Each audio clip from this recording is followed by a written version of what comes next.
video was originally recorded August 2017 at the annual Buddhism and Psychotherapy Intensive held at Menla Retreat and Dewa Spa.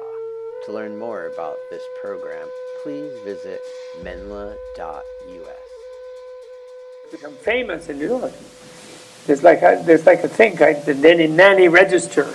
They come from Queens, People hire them up and down Fifth Avenue. And part of it is because I think in this culture, this Morgan idea, the old mother, everyone's been the old mother of mine, is there. And so when they see people, they see them, they don't look so unfamiliar. You know, the idea of seeing someone as alien, it's like at the root of racism, actually. It's a little bit, could be at the root of sexism even, for like a real uptight male identity, rigid person. Like I'm not female or something. I think probably maybe some females might have that about the like funky males in some places where they're particularly oppressive. And but racism very, very clearly. And it's at the root of that. It's the idea that someone's alien. It's in the root of the vengeance cycles, the Hatfields and the McCoys. You're not a Hatfield. I fear you're going to kill me, and therefore I have to kill you. If you're a McCoy and I'm a Hatfield, etc. Right? It's a human thing, right? And at the root of that is the perception of someone as familiar, from family, right? Familiar, family. So a conscious psychological, like a cognitive psychology thing, which becomes more deep than cognitive, what we associate cognitive with, by being connected to samadhi, concentration, systematic cultivation, focus, systematic attention focus, the way their psychologies work. And very effective, extremely effective. When I first was taught this, I will stop it, I'm just finishing the commentary. When I was first taught this, the guy who taught me, to whom I have deep affection and gratitude, actually, he was such a great teacher, but he somehow omitted to mention that, because you say all beings, right? And so then you're supposed to know, I guess, if you're a Tibetan, that means any animals, because they're beings, right, are in a human form, because they were all humans at one point, and they just collapsed back into this much lesser awareness embodying form, and then they'll come back to human sometimes. But you should think of it as human. They didn't mention that to me. So I was really having trouble with the black widow spiders and the praying mantis mom, And I was like, okay, yeah, she wants to eat me, but, she loves me. And I was like thinking of these weird creatures, I was trying to incorporate them in the motherliness, you see. And I went at it for weeks and months. But then when my teacher would occasionally send me to New York from New Jersey, where I was learning this, where they had this Tibetan monastery, Mongolian Tibetan monastery, send me to see my mother of this life, who was still alive at that time. And then I would come on a bus from New Jersey and then to Port Authority. Then I would get the subway up the West Side, Broadway, 7th Avenue. Then you go through those tunnels with all these people walking like this. And I was having deja vu experiences with all of them, because they all look familiar. And you know that thing where you see somebody, and you think maybe you know them, maybe you don't. You don't want to be rude, because in case you know them, they'll think you're being rude if you don't recognize them. You don't want to feel that you're coming on to them in case you don't really know them. And you have this kind of little thing about it, You figure out whether I'm going to sort of smile, or I'm going to pretend I don't recognize them. I don't recognize them, so I'm going to act on that. And you get a little thing like that. You know that one? But you're having to have a whole mob of people going by like this. They're all looking like mom, So you have to control yourself. It's very difficult. Because it really works. If you do this, it really works. People start looking familiar to you. They do. And they don't look alien.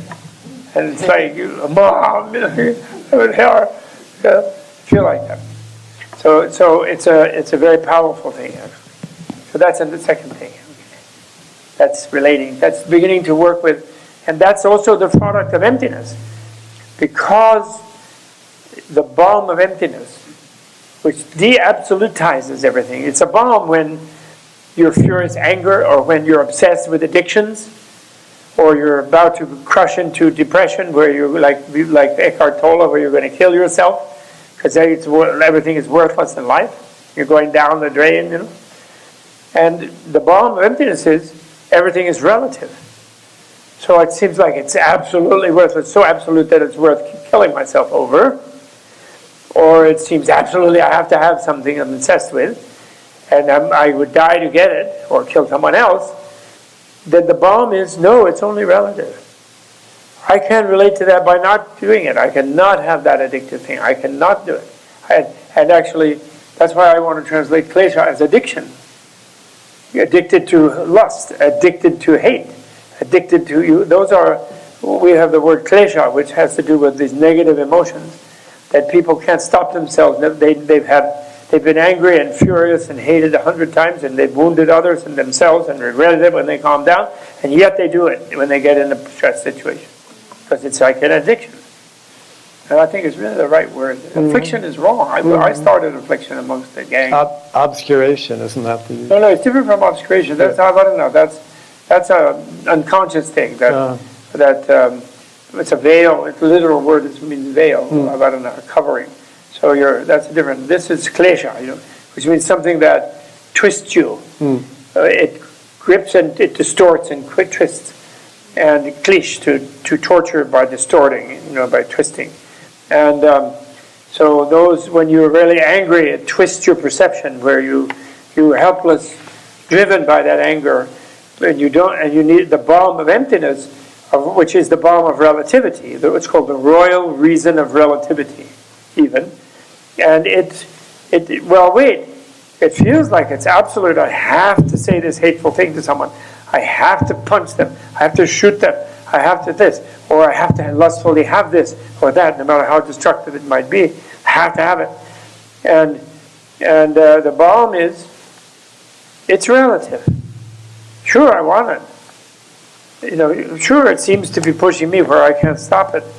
But actually, since I feel it pushing, is seemingly irresistibly, I can resist. I can choose to resist. That's where the balm fits in. That's the medicine. From a therapeutical point of view, how... Microphone. Can't hear. From a therapeutical point of view, how would you help a person that suffered a lot of trauma, say, a kid, maybe from abusive parents or an abandoned kid, to connect to that safety baseline place that you took us in the meditation? If that's addressed to me, I couldn't hear. But she's saying from a therapeutic point of view, how could you help someone who was traumatized, maybe from an early age, how could you help them understand this point of view? Right. That's difficult. Yeah. And you have to work around it. But even, it depends, I mean, if someone was, grew up in a glass castle or something where the trauma starts instantly, or they're a total orphan or something. But even those things in American orphanages, the whole generations of alienated people were created because they had this germ phobia where the nurses in orphanages wouldn't touch children. And then they've found out since then that if you don't caress somebody, the brain won't develop. So they must be Republicans. But that generation, that's the no-touch generation. There might be some of them still alive. Maybe not. Maybe they're mostly dead, except for me. Jeff Sessions. Look like that. So yeah, some real problems. But most people, especially if they're together enough to be seeking analysis or doing something, for most people are going to have had at least some time that they've forgotten about where they were cherished, held, something, then something went wrong, maybe early on. You have to try to rediscover that.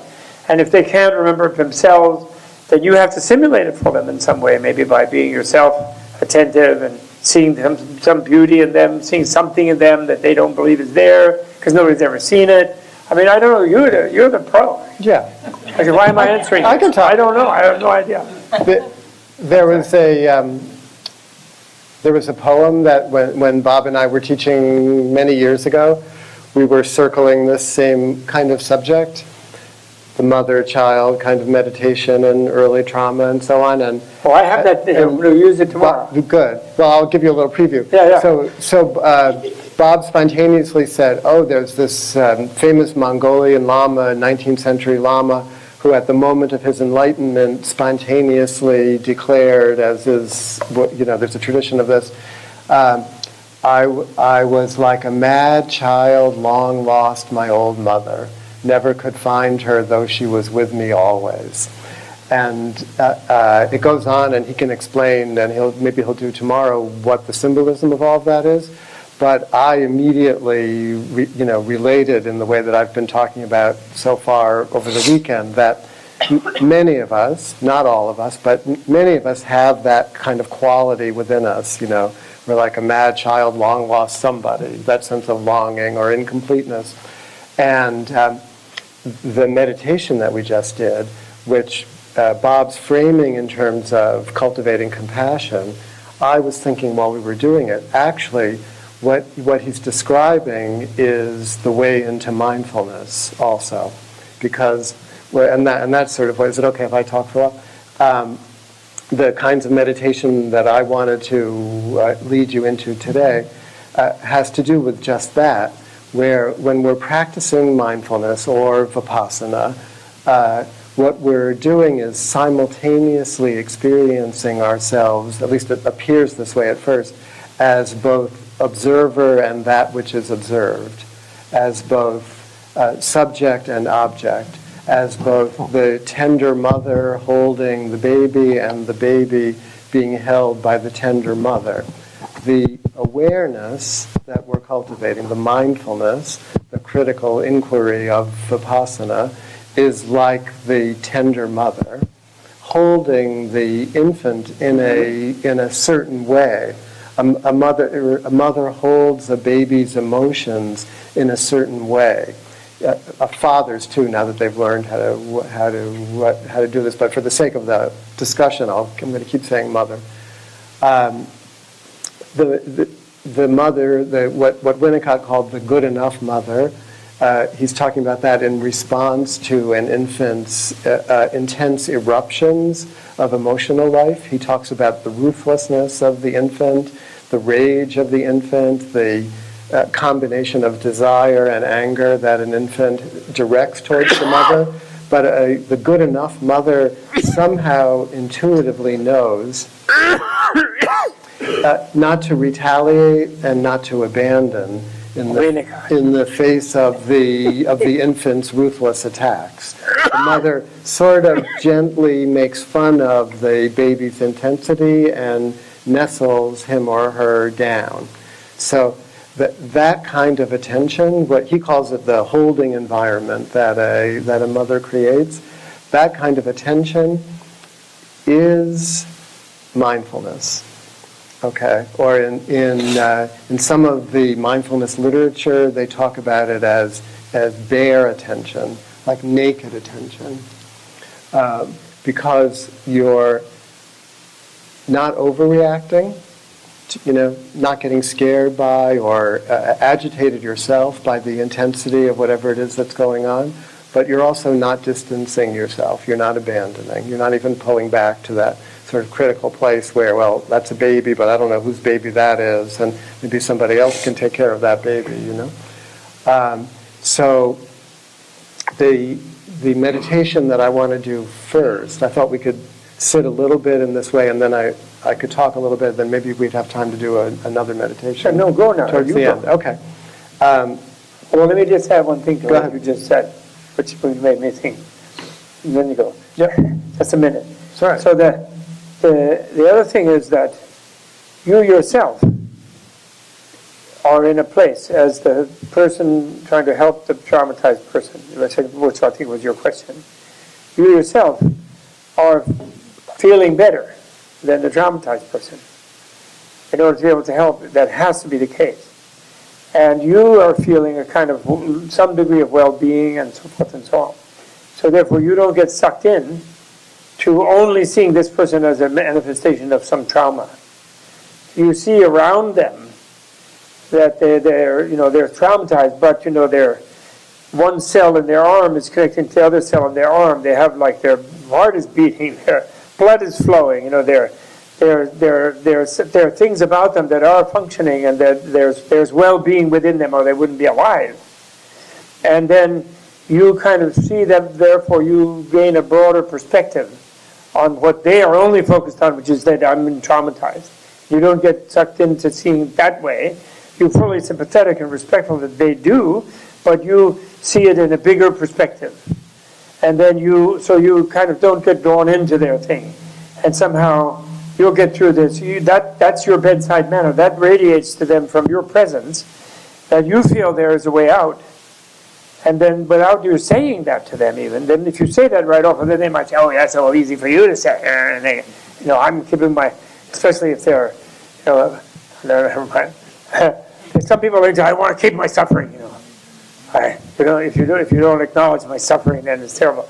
So you want to act like, oh, poor dear, like just like a mom, when Noah's freaking out and he stubs his toe, you're like, but you don't overdo it, like it's not, oh, poor boy, but you don't overdo it, because then you don't want them going around stubbing their toes to get some maternal affection. So you don't overdo it.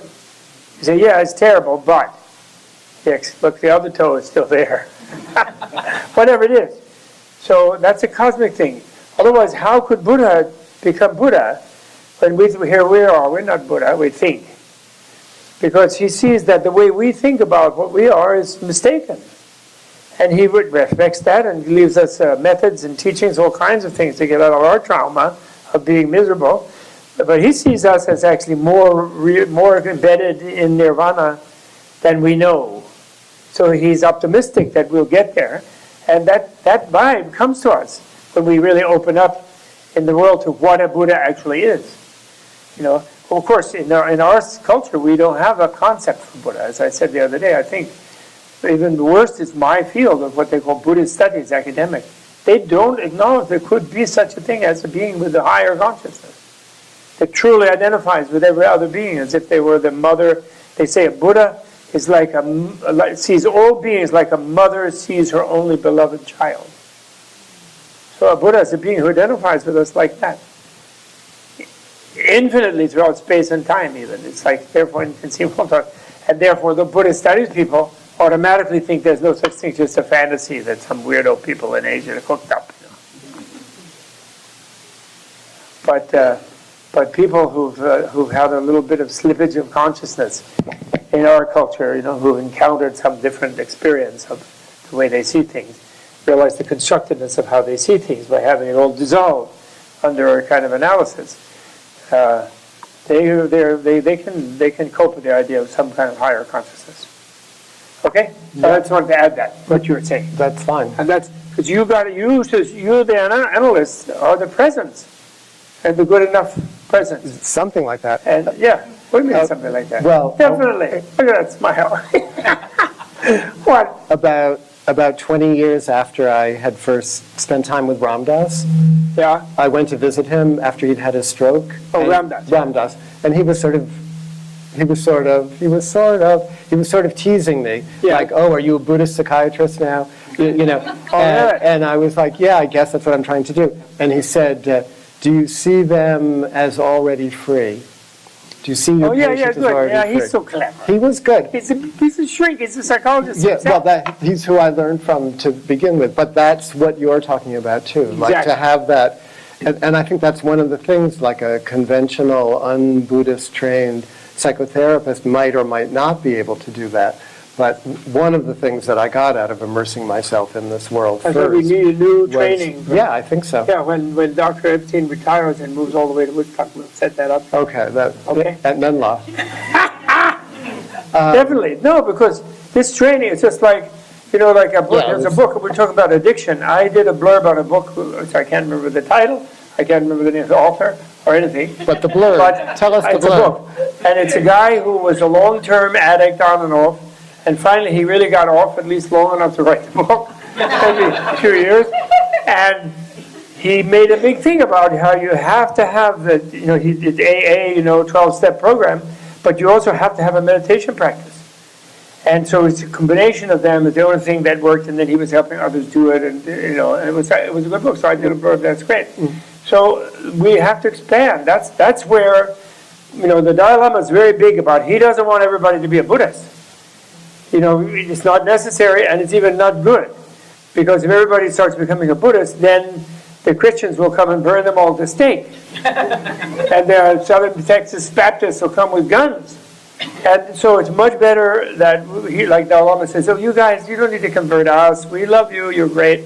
We're going to learn how you do things, and we'll do things. And we don't want to convert you. But anything you can learn about meditating as a Christian, that might help you be a better Christian. That's the thing. And we can learn from you how to be more activist, maybe. And our Buddhists tend to sit too much on their pillow. We could found a hospital and, whatever. We could do that like the nuns do, And we'll try to do that. And that's the way we should relate in the modern age, where people are too much cheek by jowl. In one big city, there's like every religion, and if they start fighting, it's like chaos, And so, but the service of the psychology, of the Buddhist science, that's what can be reinforced the Western science. Western science, by this dogma of considering everything material only, is constricting its effectiveness, actually, especially in the psych realm.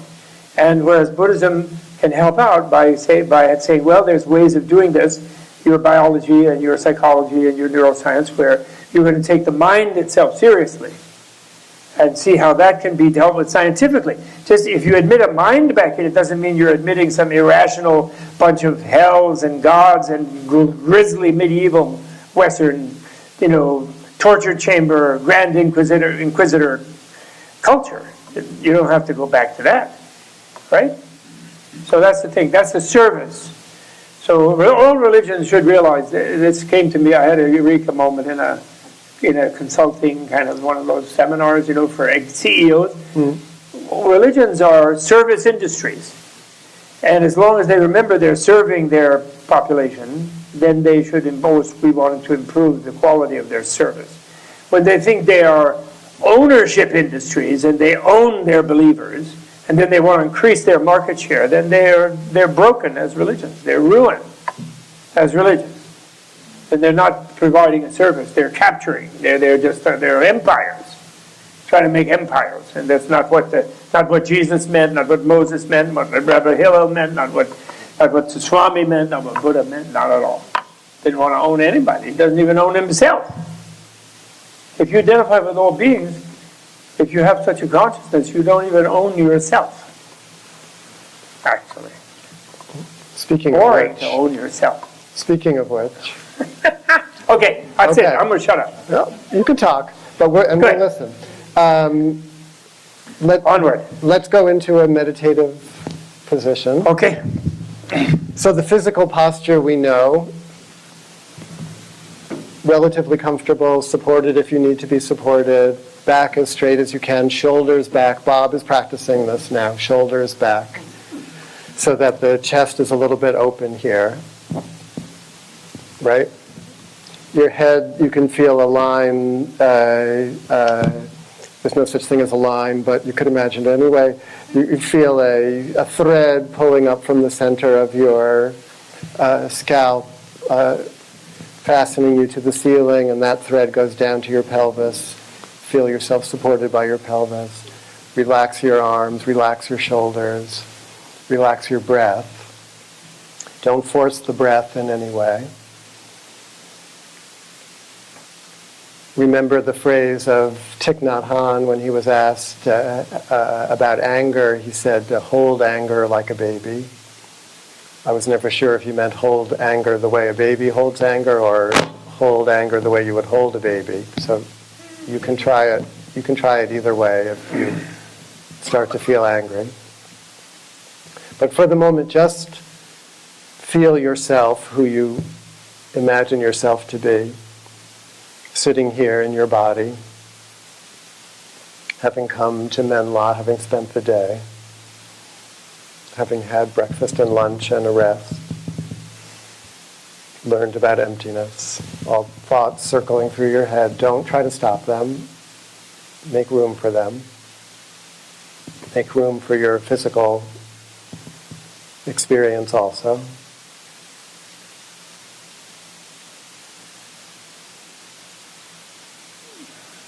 And just allow the silence. Allow the silence, allow the external sounds. Allow the internal sounds, should there be any. Allow the feelings, the sensations of pleasant, unpleasant, or neutral, sensations in the body, sensations from the sense organs. Try to notice if you're drawn to the pleasant ones, if you're repelled by the unpleasant ones. Try to treat them all equally. They're all your children.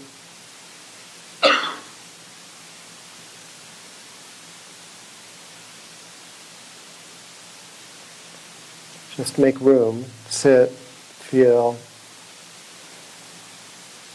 Make room for yourself, the entirety of yourself, the mysteriousness of what you are in this moment.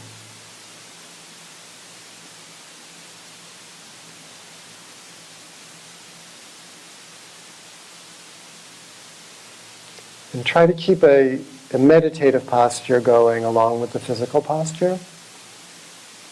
As much as possible, don't move the physical posture. If you're in pain, if you have to move, fine, but otherwise try to maintain it without moving.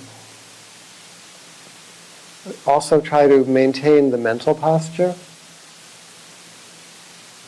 The mental posture is what I mean by bare attention or naked attention. The clear and single-minded awareness of whatever is happening to you or in you at the successive moments of perception. Clear and single-minded awareness.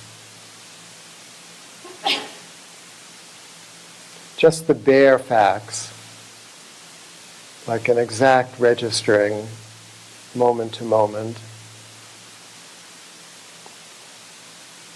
Silence, sounds, thoughts, feelings, sensations, memories, plans.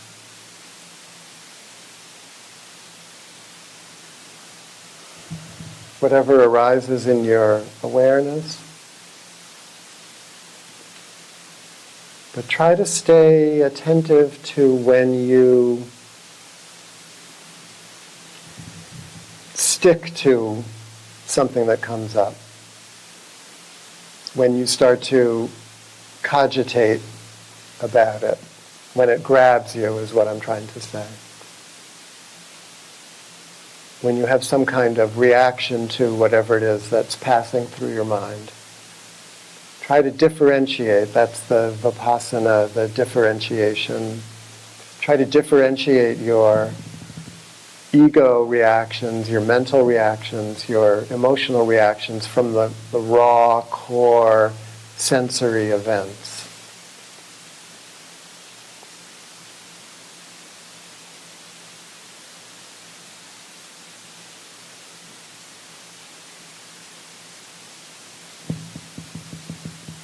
It's easiest to see that with physical sensations like pain. Pain is a raw sensation, but you'll be like, ugh, you don't like it, and you might clench up around it. Try to see those two things as separate and bring yourself back to the raw sensation if you're unlucky enough to be experiencing pain already. But it holds for other experiences also. Be very aware of whatever kind of judgment, self-judgment, other judgment, that sort of criticalness that's actually a protective, self-protective ego function.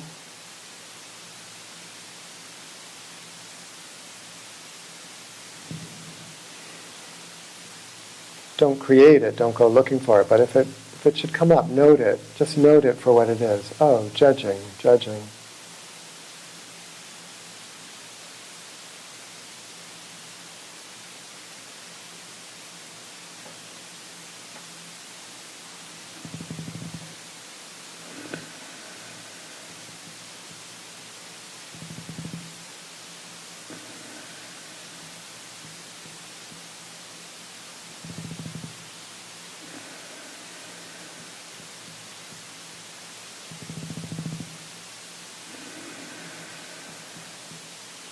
Just try to keep that open awareness, not resting it on any one thing, but allowing whatever is flowing through you to flow uninterruptedly.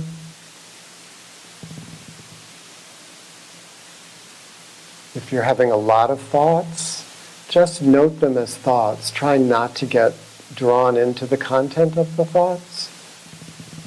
It's very rare that we have original thoughts, like a thought you've never had before that you really need to pay attention to. Should you have a thought like that, it's okay, great. But most of our thoughts are routine and repetitive, so in meditation you can start to just note them as thoughts. Oh, that's the thinking process. Process versus the content. So you'll obviously be aware of the content, but you don't have to dwell in the content. Let it float kind of above your awareness.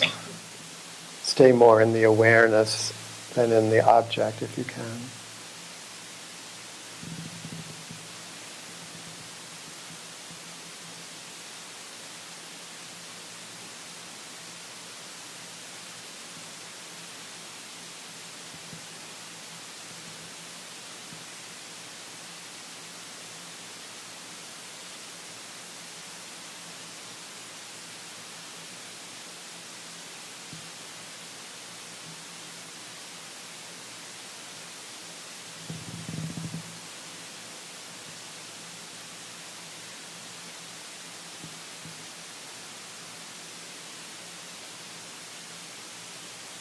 If you have a trace of an emotion, what you might consider a positive emotion or a negative emotion, if you should note any kind of emotional upheaval, try to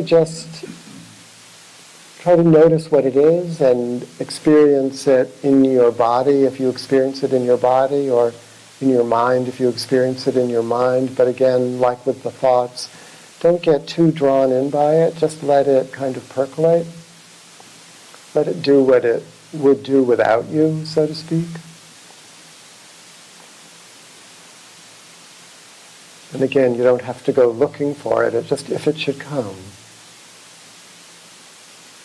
Pay attention to whatever is most prominent in your experience, even if it should be what we call nothing.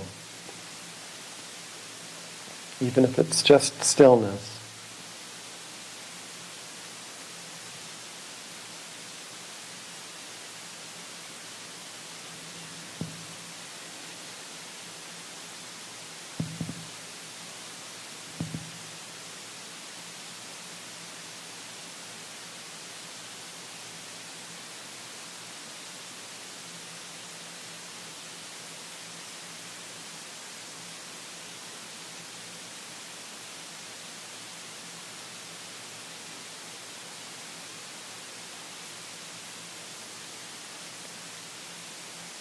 There's a famous Japanese haiku about this.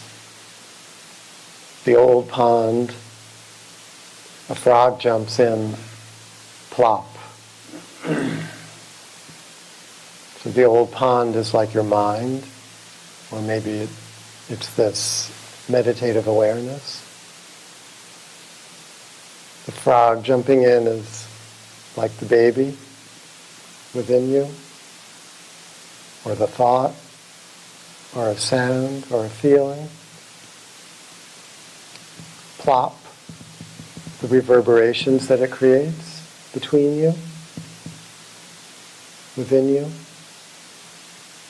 And you're just feeling them, you're just seeing them, you're just sensing them.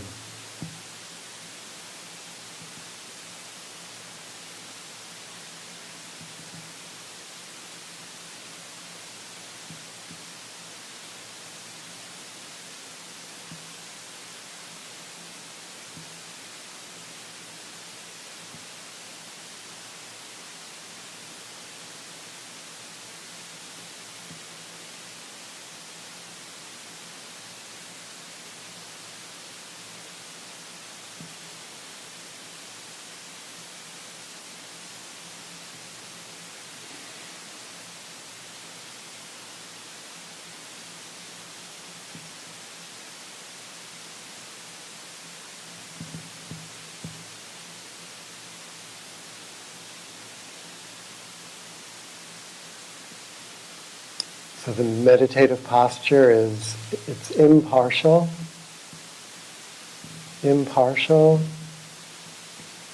choiceless, open,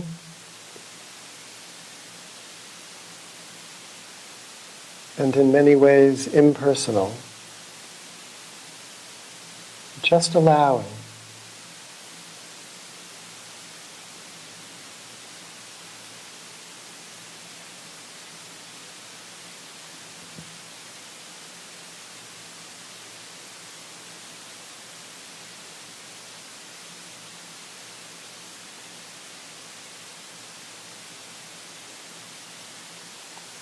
Not pushing away the unpleasant, not holding on to the pleasant,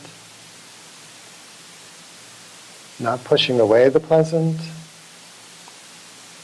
not holding on to the unpleasant.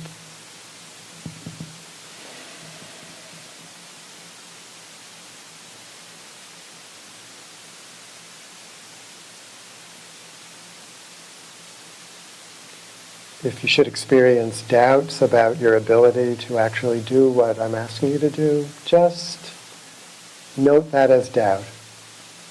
Oh, that's just a mental formation. That's doubt. See how it feels in the mind.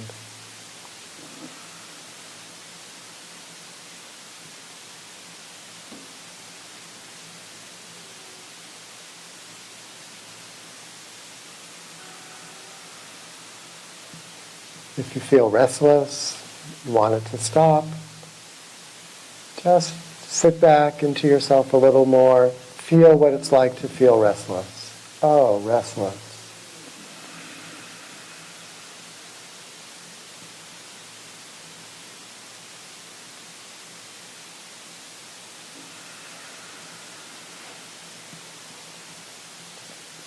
If you found something to worry about, so you remembered something, something to worry about,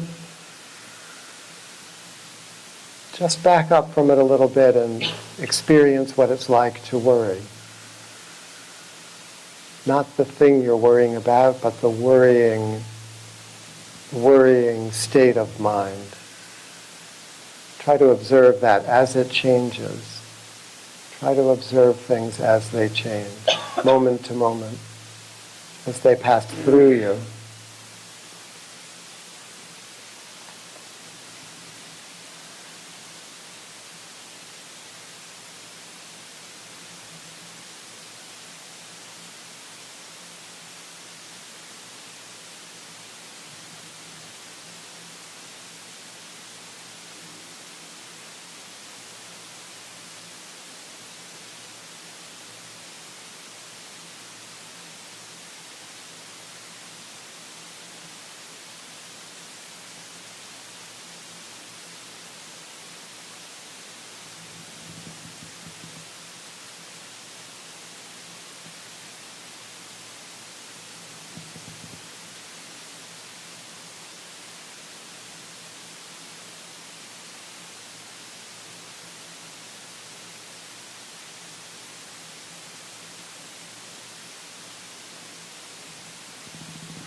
So why do we need to do this? Why do we need to learn this? What's that?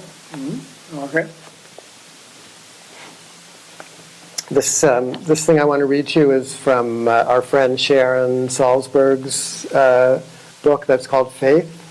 Which one is it? Faith. It's from her book called Faith. Oh, that book, right? You know that book?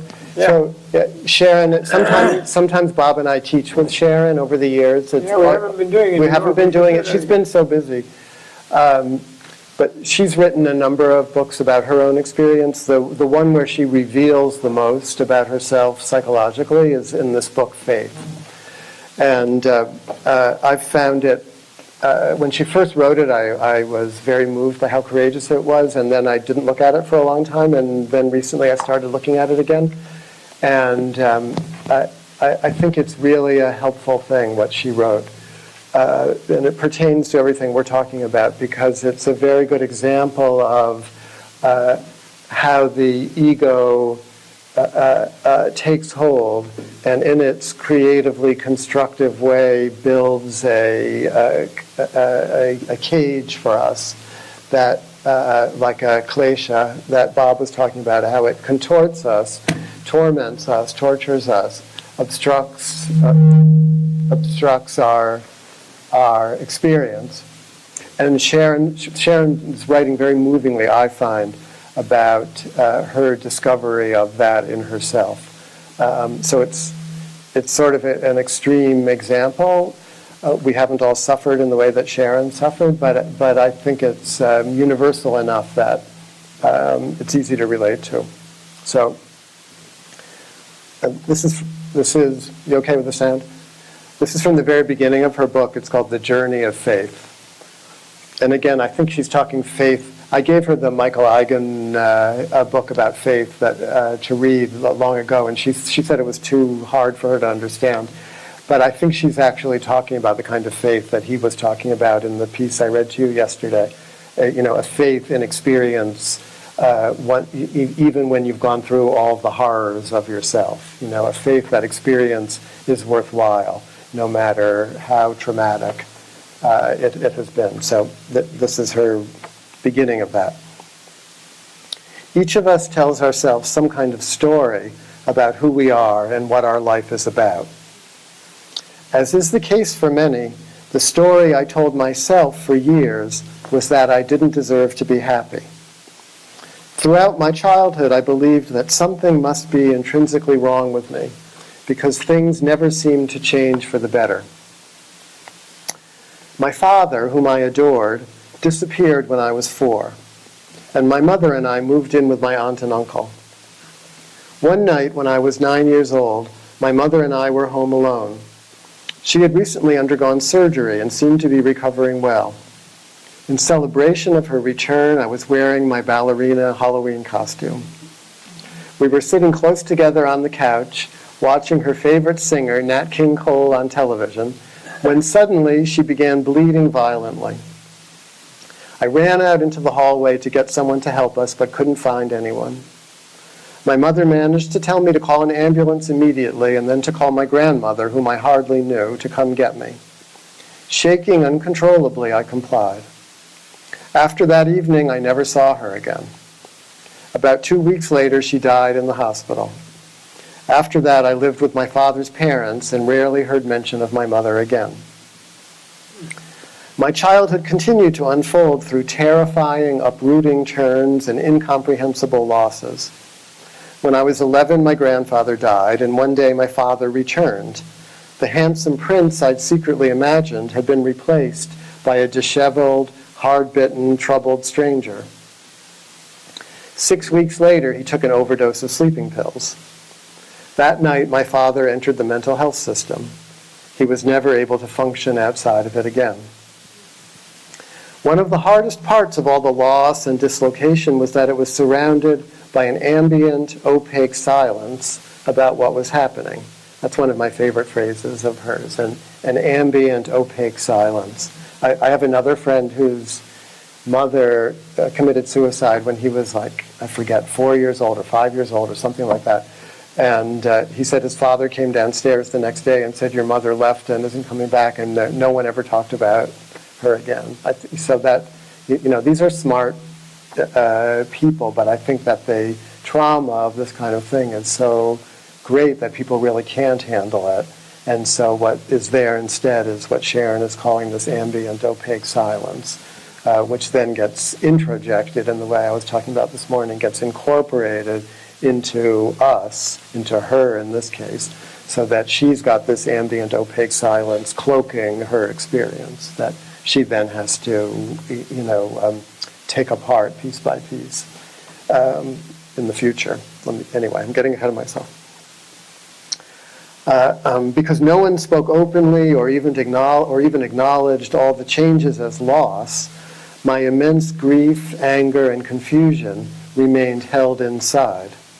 Whenever the cover slipped, I scrambled to hide the feelings or distort them so no one would really know, especially not myself. The story I was telling myself was that what I felt didn't matter anyway.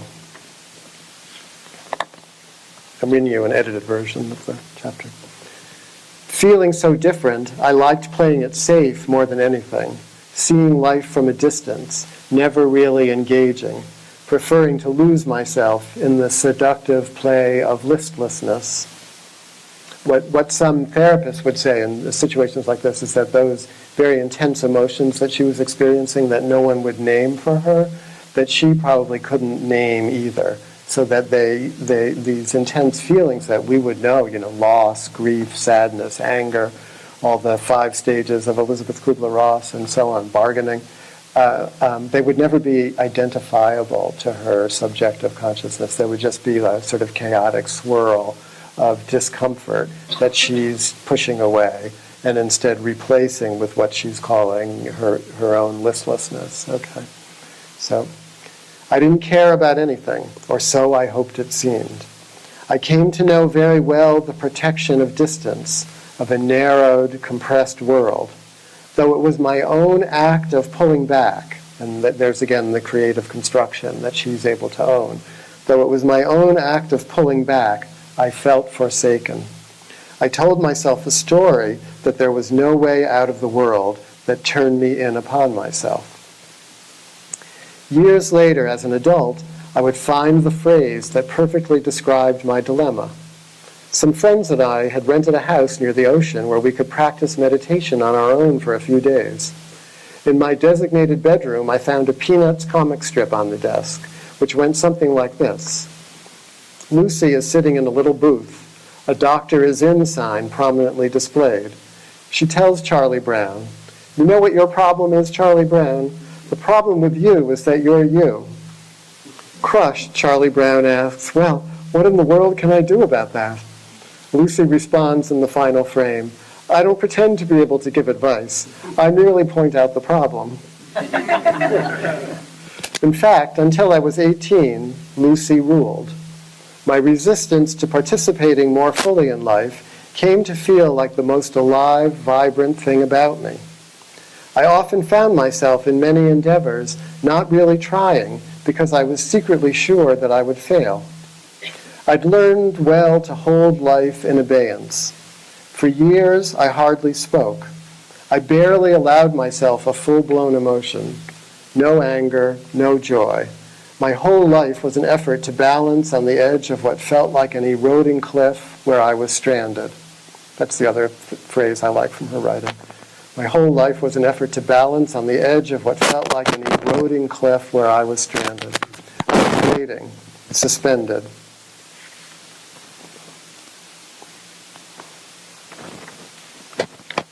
I once asked a psychiatrist friend what he considered the single most compelling force for healing in the psychotherapeutic relationship.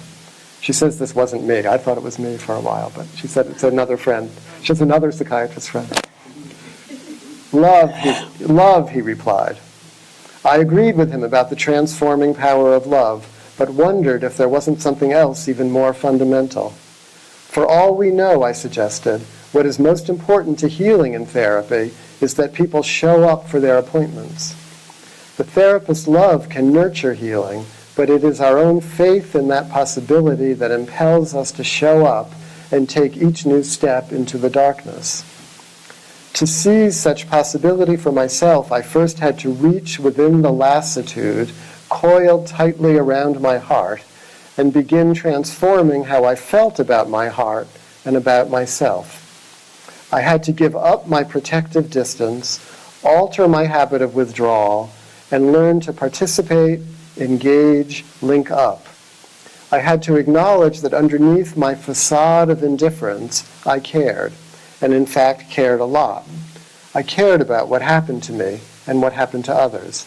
I cared about life.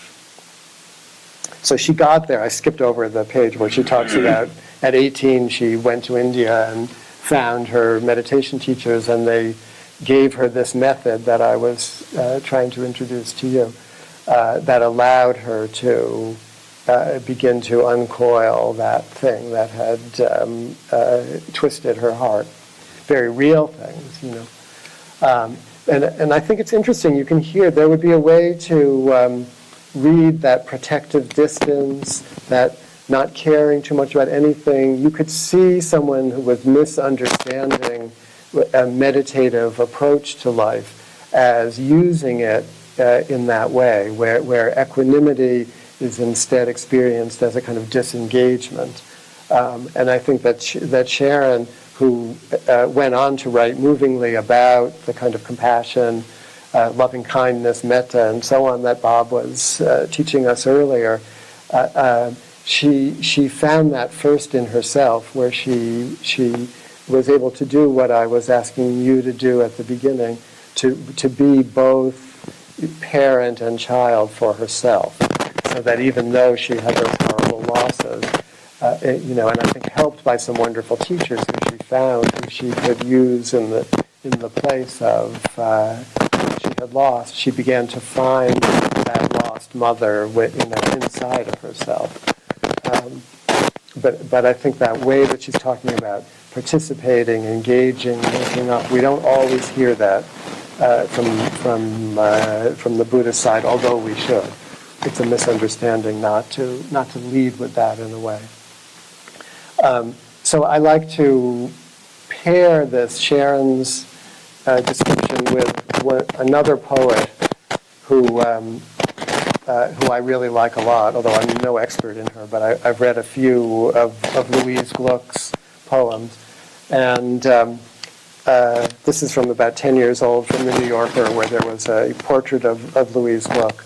And I just want to read you, I won't read you as much, but just some little bits about her, because she also is a very good example of someone, in her poetry she went back to sort of explicate this, the way Sharon did in her writing. But she's a very good example of someone who, because of a traumatic early upbringing, her creative construction was to shut down her emotional life, to shut down her feeling life, as you'll see when I read. And then her writing life, aided by some, also by some psychoanalysis, and I think leading her slowly towards something a little more spiritual, started to open up a suppressed feeling life. And so I'm going to read you that, but this is all in the service of when we practice mindfulness, when we practice bare attention, when we practice meditation, when we practice vipassana, it can be tempting to use all of those practices to distance ourselves from those aspects of ourselves that we're uncomfortable with. It can be tempting to do that, and it is possible to do that.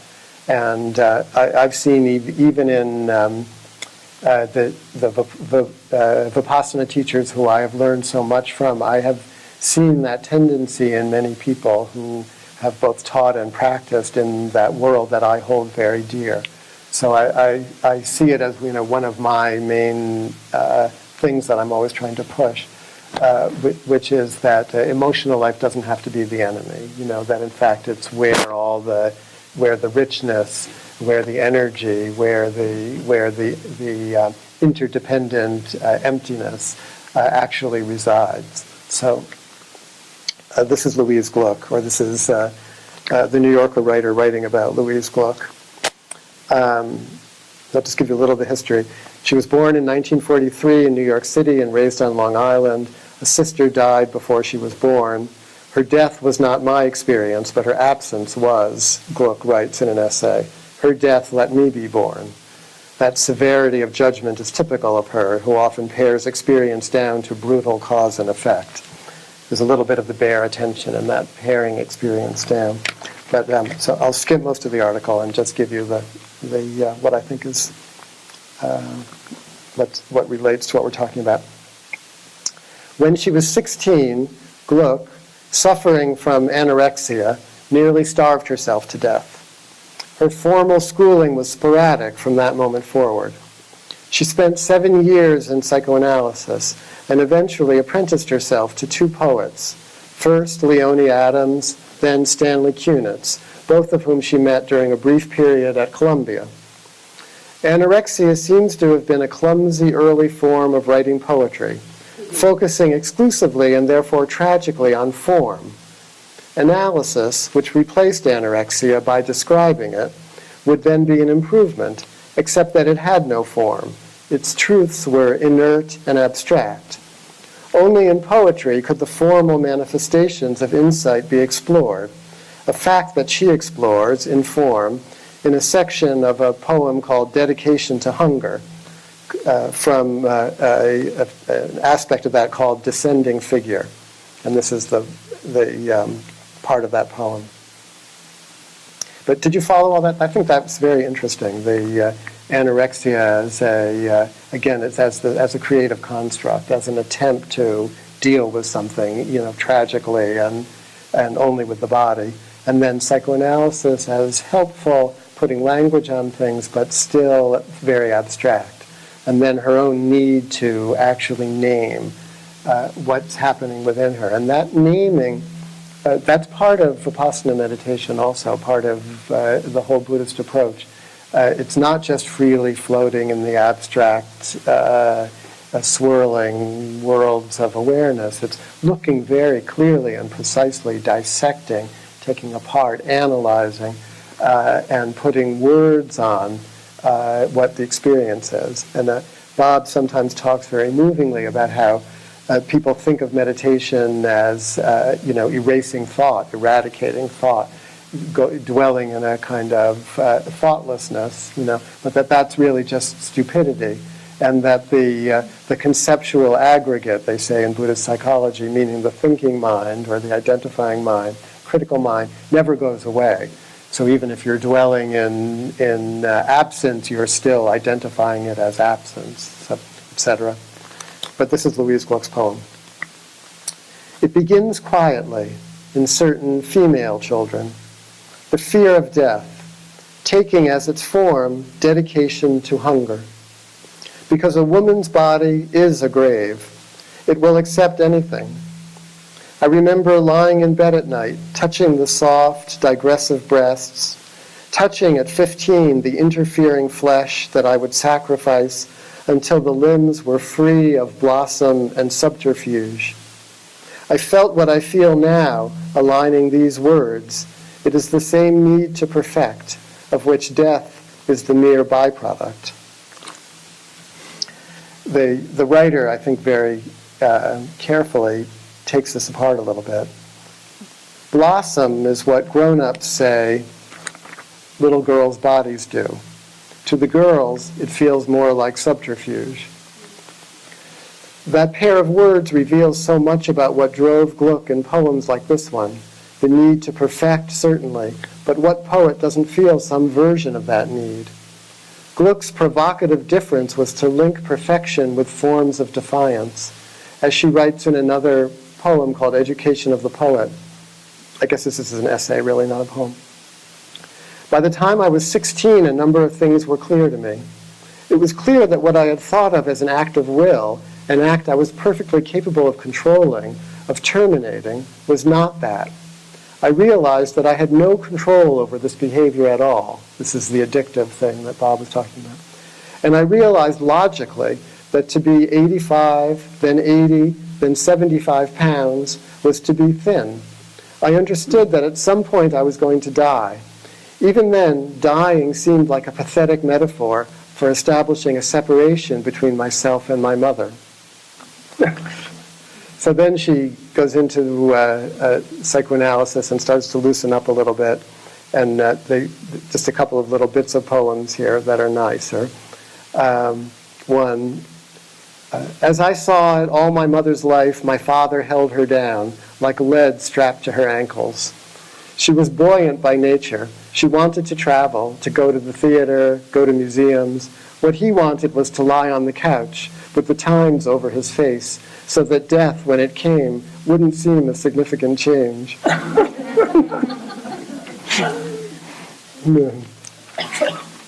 There's one more that I like.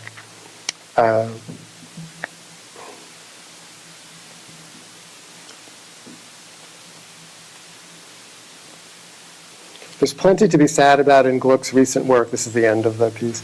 We expect her to be adept at delivering bad news, but all that severity is paying some tremendous dividends now in a poet who has been on record about misery all along. These new poems are funny, abundantly social, and often, where we expect a bitter judgment, merciful.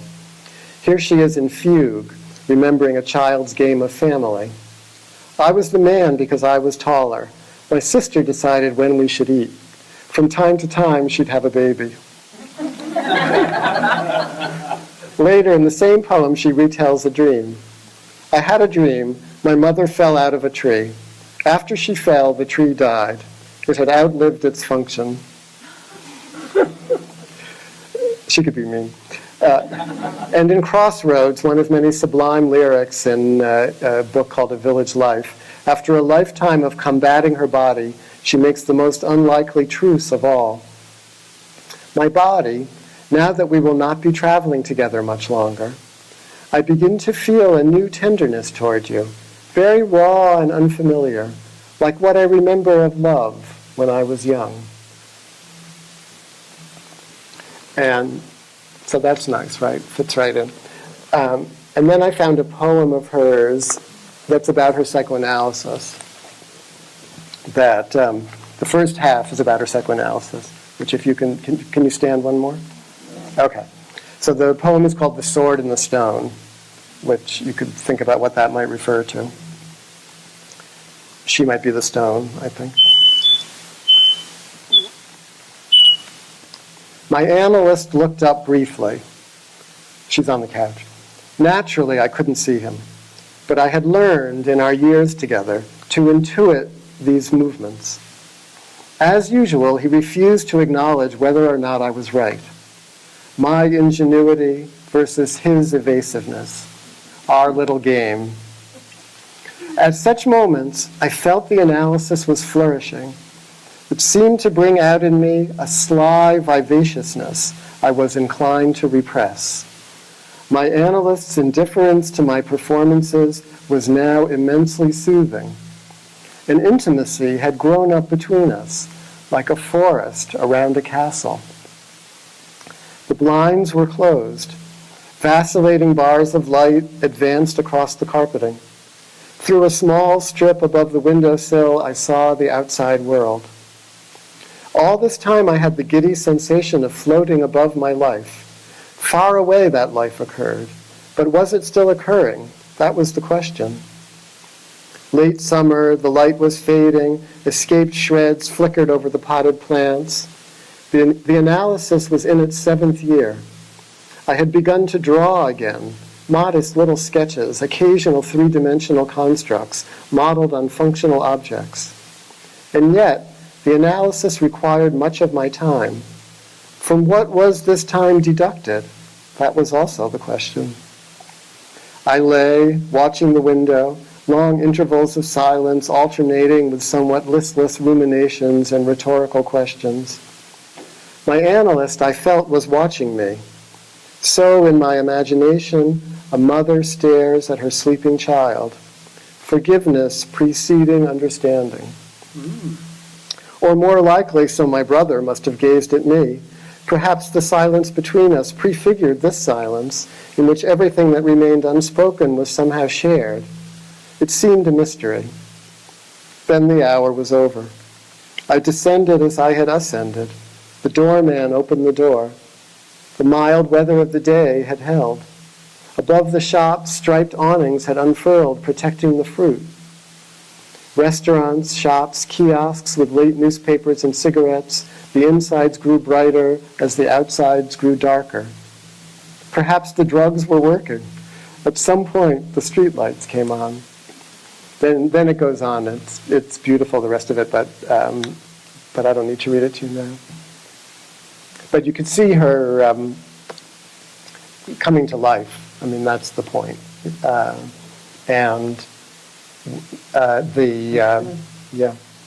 It's from a book called Faithful and Virtuous Night. Oh, yeah. It's a nice, all the poems are amazing. So again, like with Sharon, these are extreme examples, but I think representative of the way that the kleshas, the way that the ego, the way that we wrap ourselves around ourselves and suppress what we're capable of as human beings.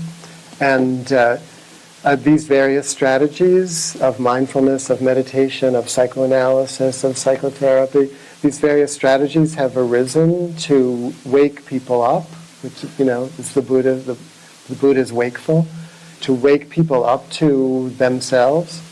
And you can see the bit of flirtation that she's having with the forbiddenness, but the sly vivaciousness, the restraint of the analyst, that like the restraint of the mother, that allows the person to come forward without fear of violation, also very important in meditation, teacher, student, and within yourself. As you're beginning to allow forbidden feelings, forbidden impulses, forbidden memories. And again, if that's not what's happening in your meditation, you don't have to create it. This is only, for those of us for whom this kind of stuff does arise. The mental attitude, the mental posture, the mental approach that you take to all of that stuff, it should be modeled after one of these, after the poet, after the mother, after the psychoanalytic stance, so that you're giving permission, but not indulging and not reacting in horror, but making space, making room. Is that clear?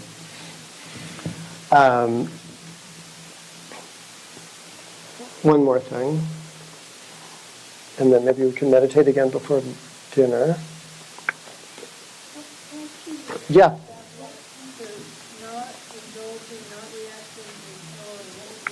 It's basically not indulging, not pushing away, not reacting in horror is, I think, what I said. But they're all variations on the same thing. In meditation, it's like cleaving to the pleasant and pushing away the unpleasant, or if you're in some kind of masochistic state, you might cleave to the unpleasant and push away the pleasant. The Buddha did that himself in his self-analysis before he discovered the middle way. He was like an anorectic patient in that he was, he stopped eating, he was suppressing all of his feelings, he was trying to get to a transcendent place that was, above the body, beyond the body. And it wasn't until he had the one time a childhood memory comes into play in the Buddha's biography. He's at the height of his self-abnegation, sort of like Louise Gluck. And then he remembers himself as a young child sitting under a rose apple tree with his father plowing in the distance.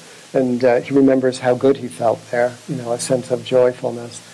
In the Tibetan version, he sees these ants in the ground and that the father's plow might kill, and he reaches to save them.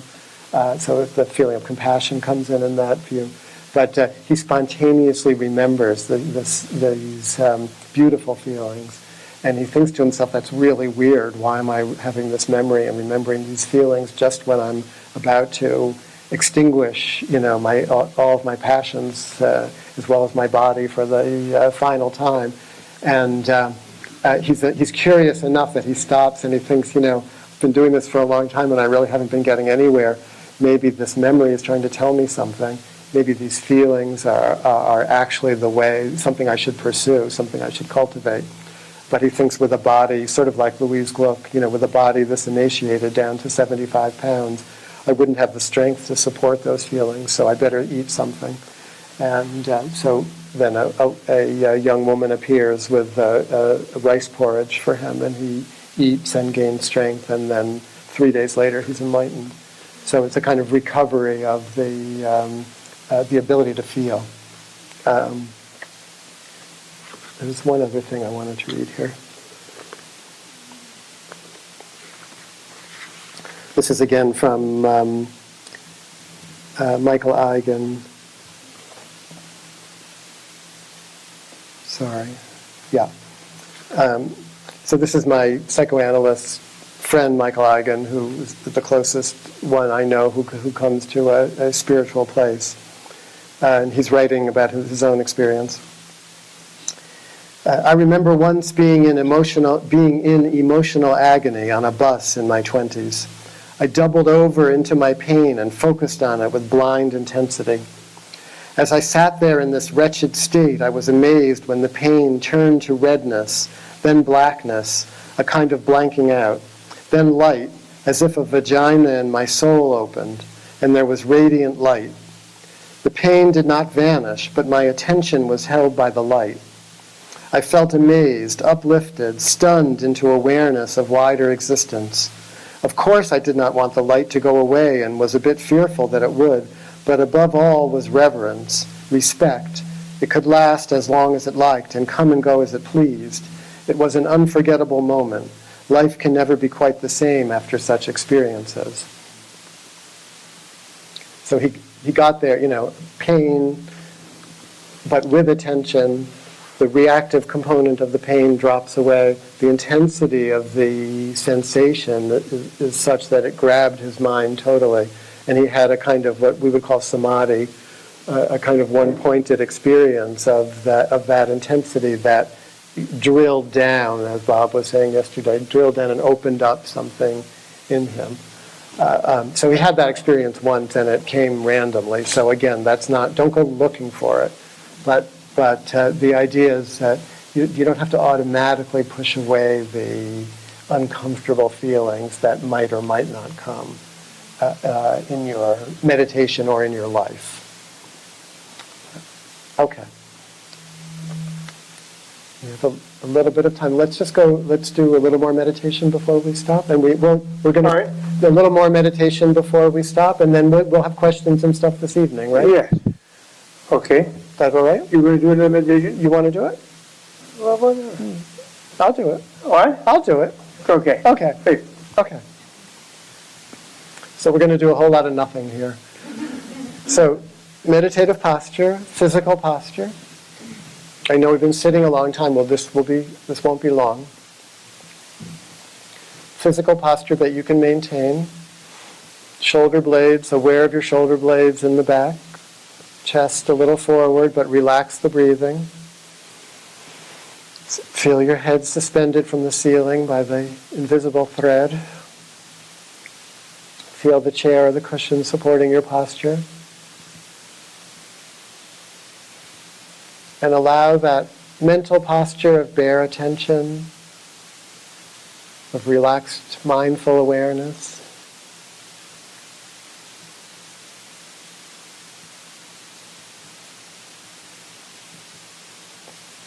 And just let that attention come to your breath, to the sensation of your breath, at the tip of your nose,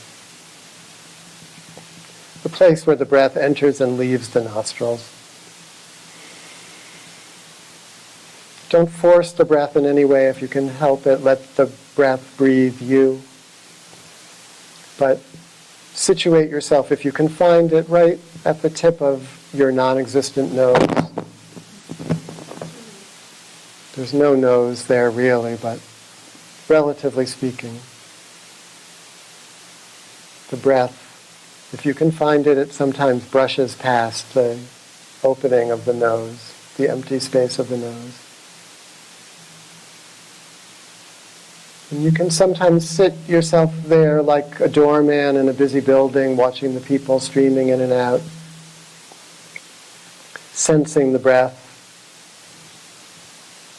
Maybe a little cool as it comes in, a little warm as it goes out.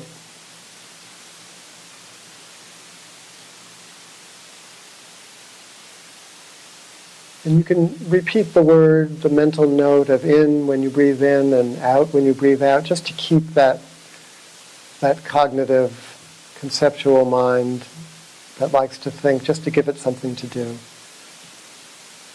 But put the bulk of your attention on your nostrils, the breath touching the nostrils, the outside world entering the inside world. The actual instructions are to feel whatever sensation or lack of sensation you can find at the tip of the nose. So if you feel nothing, nothing is a good object there. If you feel a little something, in, out.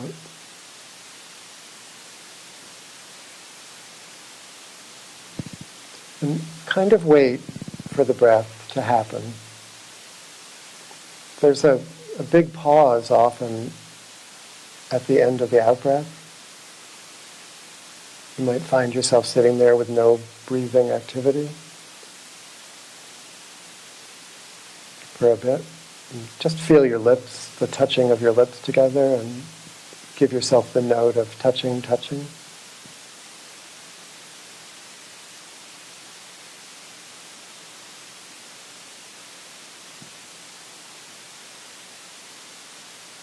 So it's just in, out, touching, touching.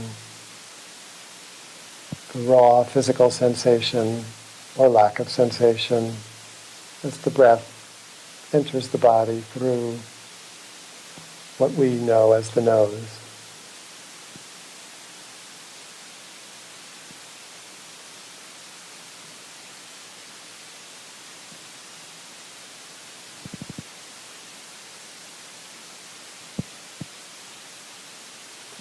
And if the mind jumps away, when the mind jumps away, when you notice that the mind has jumped away, wherever it's gone, thoughts, feelings, memories, plans, wishes, hopes, worries, whatever, there's always a moment when you realize, oh, wait, I'm not, what was he saying?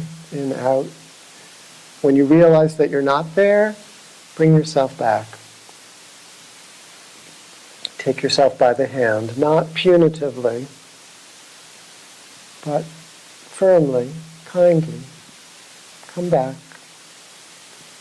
In, out. Touching, touching.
If it's a shallow breath, you know that it's a shallow breath. If it's a deep breath, you know it's a deep breath. If you can't find the breath, you know you can't find the breath. There's no good breath, there's no bad breath. It's just breath or no breath. In, out, touching, touching.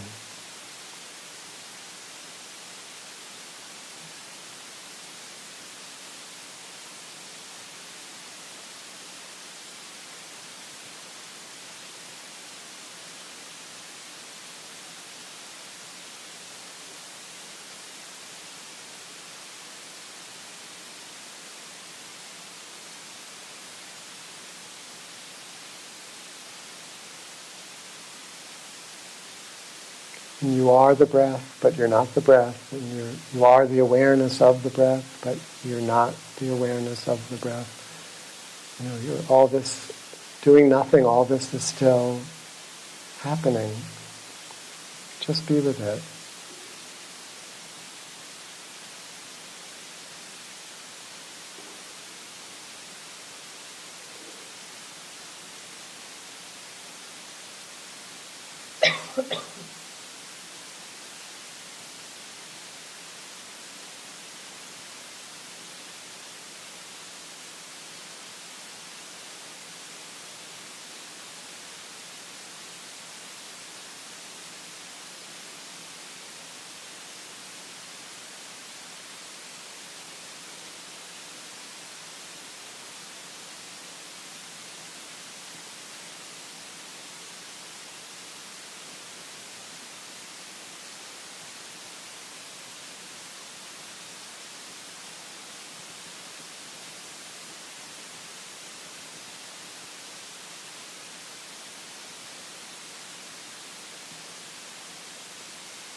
And if you're secretly thinking about stuff, like you normally do, and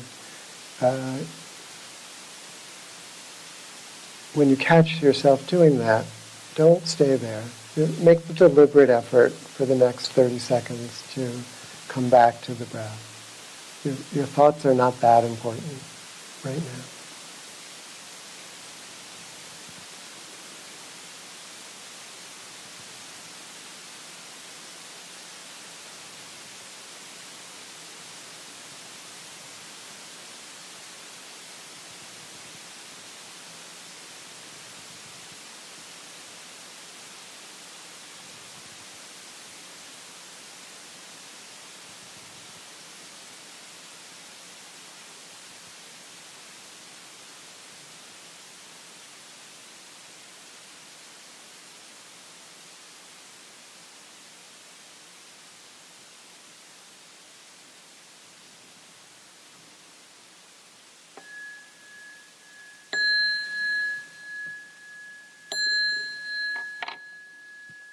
Okay.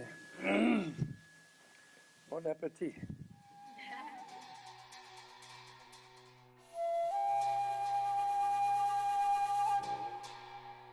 This video was brought to you in part through the generous support of Tibet House US membership community and viewers like you.